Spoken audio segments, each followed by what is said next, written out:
Hello नमस्कार। आज मेरो हातमा एउटा OnePlus Nord N100 भन्ने एउटा कवाडी फोन छ हैन। यो कवाडी फोनको बारेमा चाहिँ बताउनै पर्छ जस्तो लागेर मैले चाहिँ भिडियो बनाउँदै छु हैन।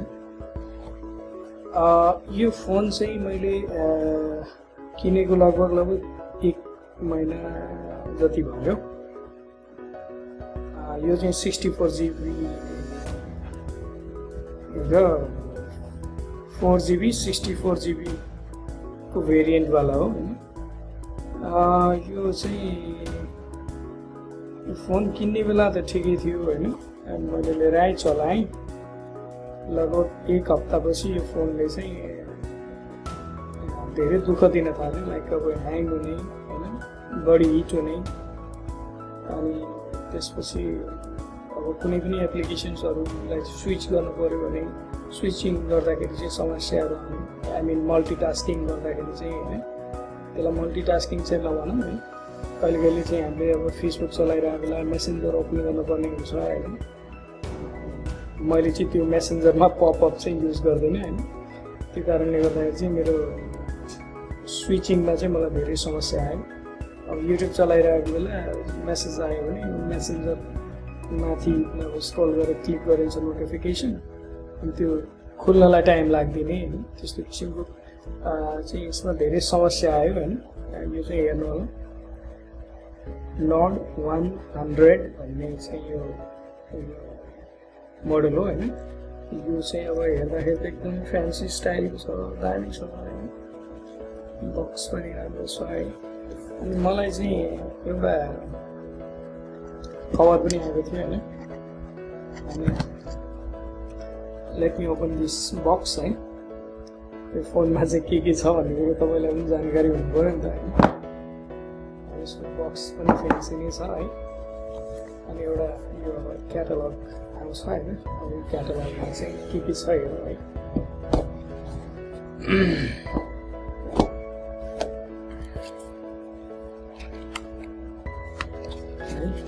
क्याटलगमा चाहिँ के छ हेर्नुहोस् है। हाइएस्ट SAR भ्याल्यू हेर्नु, what is the meaning of SAR हैन। क्विक स्टार्ट गाइड छ,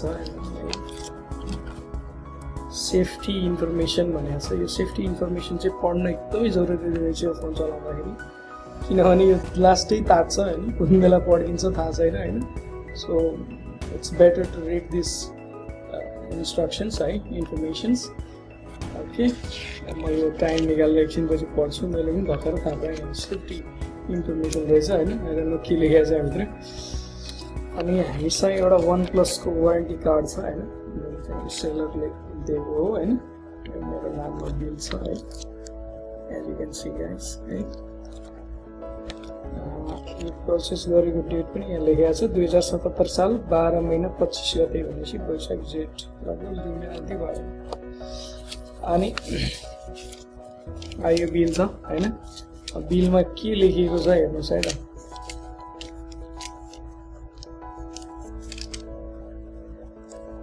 बिलमा 23,000 लेखिएको छ। मैले भ्याट 2646 रुपियाँ तिरेको छु यो फोन चलाउँदै गर्दा हैन। ठिक छ। अनि त्यसपछि मैले एउटा स्किम पनि भरेको थिएँ है। यसमा आउँदो रहेछ स्किम है। स्किम परेन भाइहरू हैन, यही छ।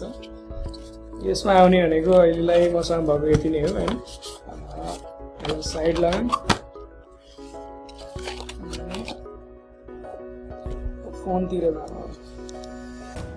बक्समा चार्जर र डाटा केबल बाइक केही हुँदैन। त्यो देखाउनु पर्छ जस्तो लाग्दैन मलाई है। यो फोन छ हैन, एकदमै राम्रो छ फोन चाहिँ है। तातो छ, ठिकै छ फोन। ट्रिपल क्यामेरा ब्याक साइडमा है। टाइप सी पोर्ट छ यहाँ। त्यसपछि स्पिकर छ, यहाँ माइक छ, अनि यहाँ चाहिँ हेडफोन ज्याक छ। अनि यो साइड अब पावर बटन यताउति भइहाल्यो। अब यो चाहिँ फोन चाहिँ राम्रो ठिकै छ, राम्रो छ हैन। तर फास्टै ह्याङ हुने यो फोन हैन। सो आजदेखि म यो युज गर्दिनँ हैन त्यही भएर यसलाई मैले चाहिँ सट्ट प्याक गरेर यसलाई अब एक्सचेन्ज गर्ने मोडमा छु म हैन अब यसलाई ओपन गरेर हेरौँ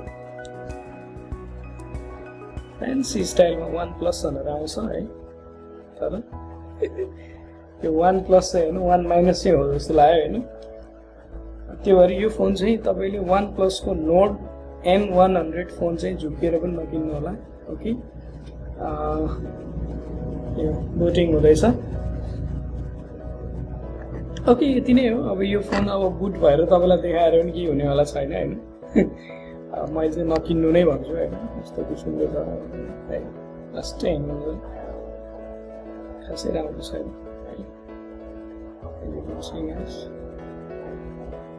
हेर्नु न अहिलेसम्म आइकन्सहरू लोड भएको छैन कि अहिलेसम्म लोड भएको छैन अहिले बल्ल लोड भयो यस्तो छ यो फोन होइन अब त्यो कारणले गर्दाखेरि चाहिँ यो फोनलाई चाहिँ किन्ने सोच बनाउँदै हुनुहुन्छ अथवा कसैले त्यो फोन यो पर्टिकुलर फोनलाई कसैले चाहिँ तपाईँलाई रेकमेन्ड गरेको छ भने यो फोन किन्नलाई चाहिँ नजानु होला है भन्दै आजको यो भिडियोलाई चाहिँ म यहीँनिर स्थगित गर्छु हैन